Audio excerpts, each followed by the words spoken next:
देखिए आज हम लोग करेंगे ये दो क्वेश्चन, इधर ध्यान दीजिए।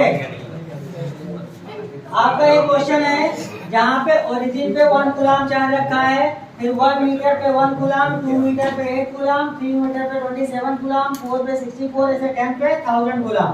ठीक, तो ये क्वेश्चन कैसे हमको करना है, तो देखिए प्रिंसिपल ऑफ सुपरपोजिशन के अकॉर्डिंग इस चार्ज पे हम इससे फोर्स निकालेंगे, इससे फोर्स निकालेंगे, इसका फोर्स सबका क्या करेंगे सम, चूंकि हर एक चार्ज क्या है पॉजिटिव, तो ये वाला चार्ज इस पे फोर्स इधर लगाएगा रिपल्सिव, ऐसे ये वाला भी इस पे फोर्स नहीं लगाएगा, ऐसे ये वाला चार्ज भी इस पे रिपल्सिव नहीं लगाएगा, नहीं लगाएगा। यानी हम एफ नेट के लिए क्या कह सकते हैं, के क्यू है 1 × 1/1² प्लस के 1 × 8/2², k × 1 × 27/3², ऐसे कहाँ तक ले जाएंगे, k × 1 × 1000/10²।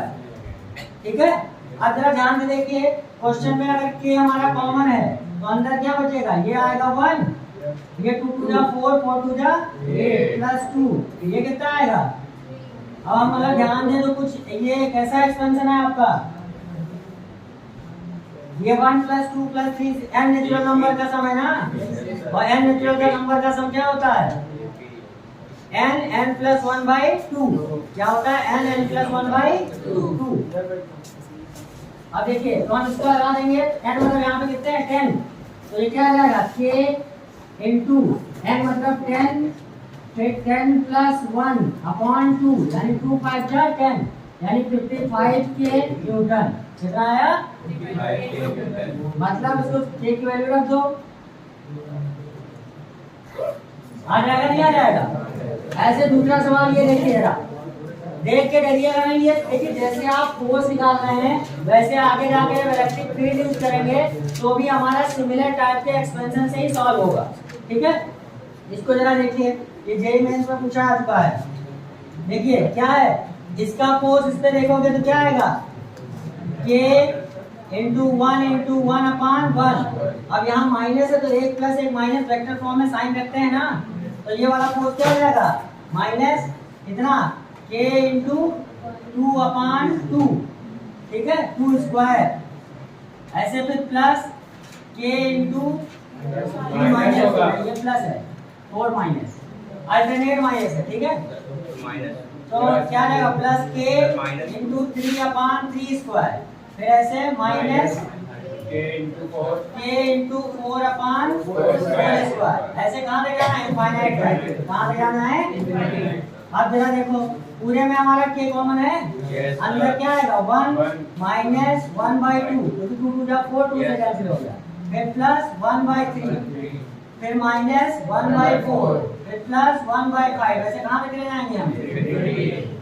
अगर अब ये ध्यान दे लो तो ये एक एक्सपेंशन अगर हम लोग पढ़े हैं पहले बेसिक मैथमेटिक्स मैंने पढ़ाया था, log of 1 + x, log of 1 + x, इसका एक्सपेंशन क्या होता है 1 minus x² 2 plus x³ 3 minus x⁵5 plus ऐसे आगे बढ़ता जाता है ये इनफाइनाइट तक। समझ गए? यानी log 1 + x कुछ ऐसा ही है, पर x की जगह 1 रखें तो हमारा काम बन जाएगा नहीं बन जाएगा। अगर जहाँ x है वहाँ पे हम क्या रखते हैं 1, तो हमारा यही सीरीज मिल जाएगी नहीं मिल जाएगी। यानी इसको हम क्या लिख सकते हैं k of log of 1 + 1, तो क्या आ जाएगा आंसर k ln 2 या log 2 base 2 कह सकते हैं, क्या कह सकते हैं हम log 2 base 2, ये आंसर हो गया। समझ गए? मतलब थोड़ा सा मैथमेटिक्स का इस्तेमाल है कि log 1 + x का एक्सपेंशन इसमें इस्तेमाल हुआ। अब ऐसे सवाल आपके ज्योमेट्रिक प्रोग्रेशन पे भी आ सकते हैं। कैसे आ सकते हैं ज्योमेट्रिक, मतलब ऐसे आपका सीरीज इस तरह से दिया होगा कि आपको जब उसको यूज करेंगे तो ज्योमेट्रिक प्रोग्रेशन आएगा। ठीक है, नोट कर लीजिए तो हम वो कराएंगे ज्योमेट्रिक प्रोग्रेशन वाला। चलिए आप देखिए आपको एक और टाइप के सवाल जिसमें आपके चार्ज को हम थ्रेड से सस्पेंड करें, उन टाइप के सवाल। ठीक है, तो पहला सवाल देखिए क्या है, दो चार्ज हैं, देखो 2 charges each of q, question बोलो नहीं, 2 charges each of q and mass m, 2 charges each of small q and mass m are suspended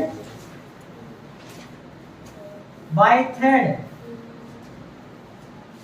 of equal length from same point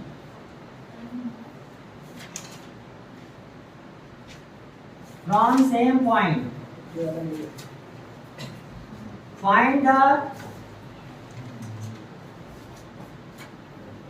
separation between them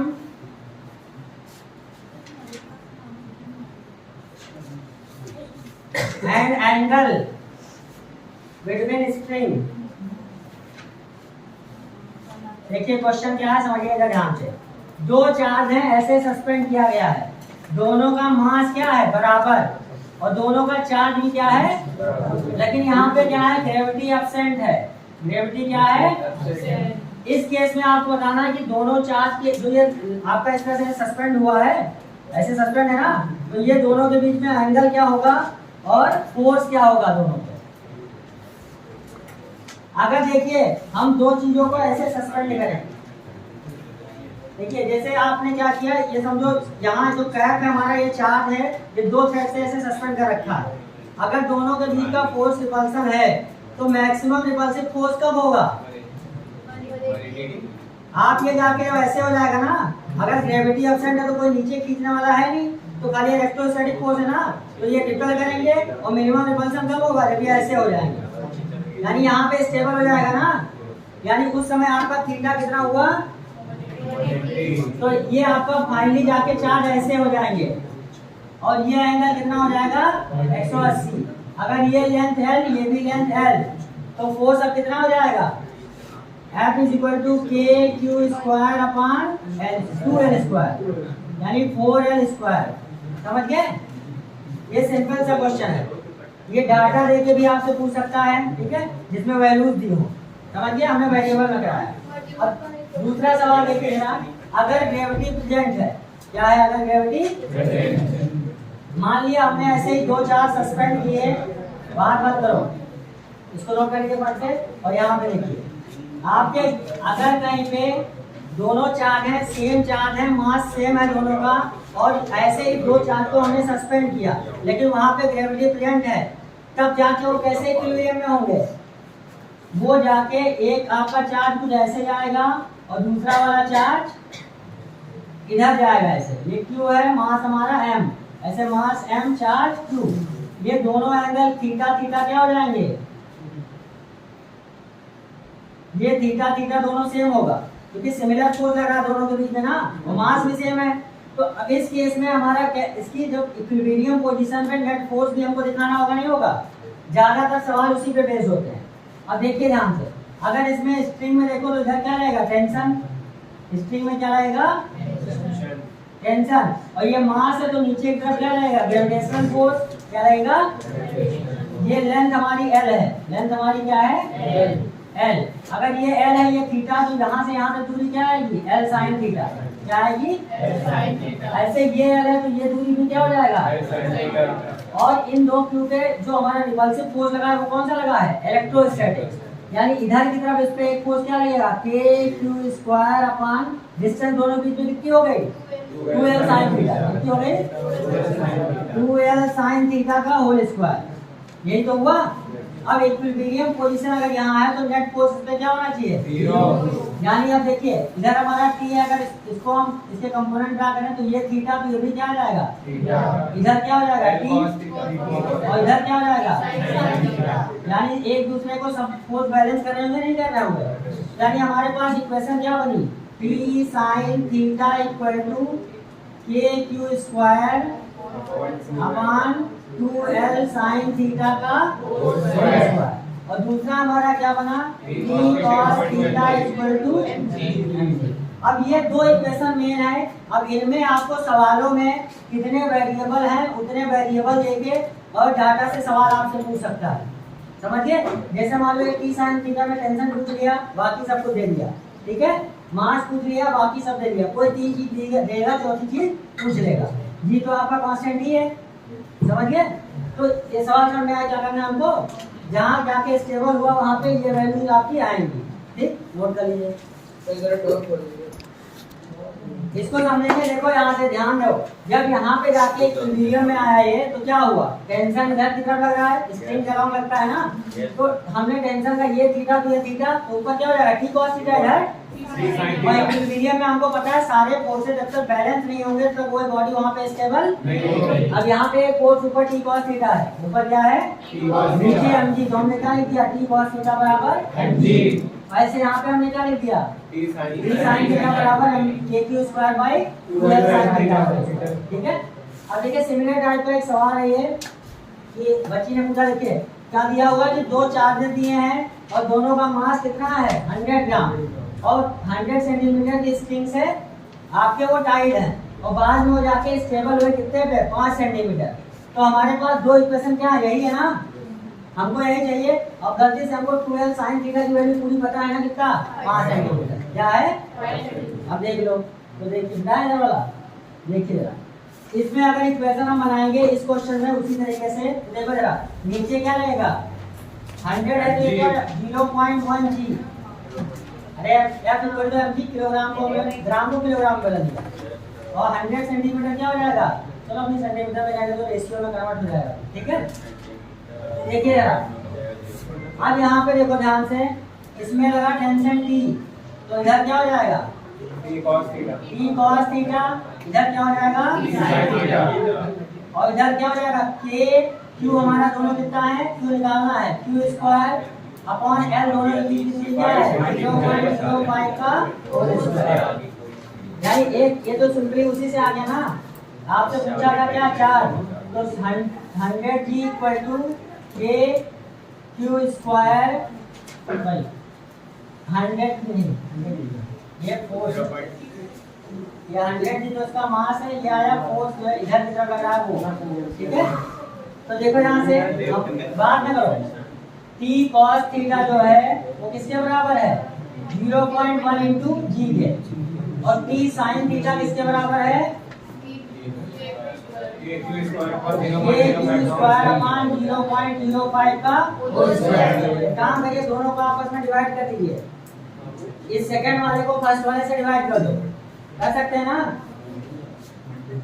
ये second ये first, divide second by first, क्या मिलेगा हमको tan theta equal to kq square upon 0.05 का whole square into 0.1 g।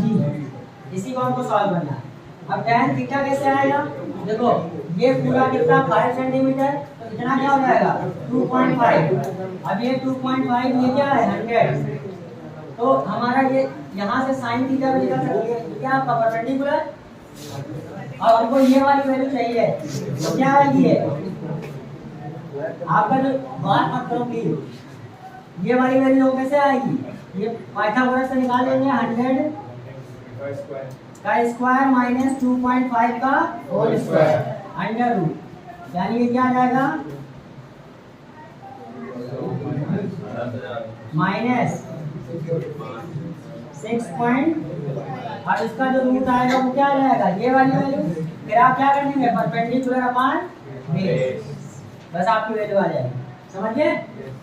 इसको calculate करेंगे, ये क्या आ जाएगा बेस और ये परपेंडिकुलर है, तो 2.5 अपॉन बेस कर देंगे, tan थीटा वैल्यू आ जाएगी जो आपका है, समझिए, निकाल लीजिए, घर पे कैलकुलेट कर लीजिएगा। देखिए नेक्स्ट आपका ये कॉन्सेप्ट आपको देखना है लेवल का ही है, आपने सुना होगा लमीज थ्योरम, आवाज करो लमीज थ्योरम, क्या था वहां से ना, देखिए लमीज थ्योरम क्या है, अगर आपके पास 3 कंकरेंट फोर्सेस हैं, आपके पास 3 कंकरेंट वेक्टर हैं या 3 कंकरेंट फोर्सेस हैं, मान लीजिए ऐसे आपका एक वेक्टर A है, दूसरा वेक्टर B है और तीसरा वेक्टर C है। A के अपोजिट एंगल अल्फा है, B के अपोजिट बीटा है, C के अपोजिट गामा है। अगर आपका A vector plus B vector plus C vector equal to 0 है, ये कंडीशन है। अगर 3 फोर्सेस मान लो या 3 वेक्टर मान लो और ये कहाँ पे है इक्विलिब्रियम में, कहाँ पे है ये, तो तीनों वेक्टर का जो सम है वो क्या आएगा? 0। अगर मान लो ये तीनों फोर्सेज होते हैं तो तीनों का सम क्या होगा? अगर ये कंडीशन आती है तो लमीज थ्योरम क्या कहती है कि a upon sine alpha equal to b upon sine beta equal to c upon sine gamma होगा। ये बहुत बड़ा सवाल लगाने से आपका सॉल्यूशन स्मार्ट और छोटा हो जाता है। a upon sine alpha b upon sine beta equal to c upon, अगर तीन फोर्सेज हो, यहाँ पे इस चैप्टर में क्या समझेंगे, तीन फोर्सेज हो, तीनों का रिएक्टेंट क्या हो? 0। ठीक है, तीनों का रिएक्टेंट क्या हो? 0। तो हम ये वाला काम कर सकते हैं वहां पे। ठीक है, अब जैसे हम एक यूरोडो का सवाल लेने जा रहे हैं, इसका बहुत स्मार्ट सा एक लाइन का सोल्यूशन है। चलिए लिखिए, उतार लीजिए फट इसको। देखिए यूरोडो का एक सवाल लेता हूँ। यूरोडो किताब में लैंग्वेज बहुत टफ होती है, तो मैं लैंग्वेज आपको आसान करके बता रहा हूँ, सवाल का मतलब फिर उसको निकालना बता रहे हैं। उदाहरण लीजिए, क्या सवाल था कि एक चार्ज है जो दीवार में फिक्स है, क्यू। एक चार्ज क्यू क्या है? दीवार में फिक्स। ये हमारी सीलिंग है, ये दीवार है, बार बार कर रहे हैं। एक चार्ज यहाँ पे क्यू फिक्स है, क्यू चार्ज यहाँ पे क्या है, और एक स्प्रिंग से चार्ज हमने इससे लगाया, वो भी चार्ज कितना है? क्यू। वो भी चार्ज क्या है? तो मान लो ये थीटा एंगल पे जाके स्टेबल हुआ, थीटा एंगल पे जाके इस चार्ज का मास क्या है? m। इसका चार्ज क्यू है, मास क्या है? m। हमको बताना है कि इस चार्ज पे जो यहाँ पे टेंशन लग रहा होगा स्प्रिंग में, जब यहाँ स्टेबल है तो वो टेंशन कितना होगा in the terms of mass and gravity, इसके टर्म में। ठीक, अब यहाँ पे अगर ध्यान देखो तो यहाँ पे तो उसके कौन कौन से फोर्स लग रहे हैं? एक नीचे की तरफ लग रहा है क्या? mg। इधर क्या लग रहा है? टेंशन। और इधर की तरफ क्या लग रहा होगा? k q स्क्वायर अपान, इसको मान लो r स्क्वायर। लग रहा नहीं लग रहा? अब इस सवाल का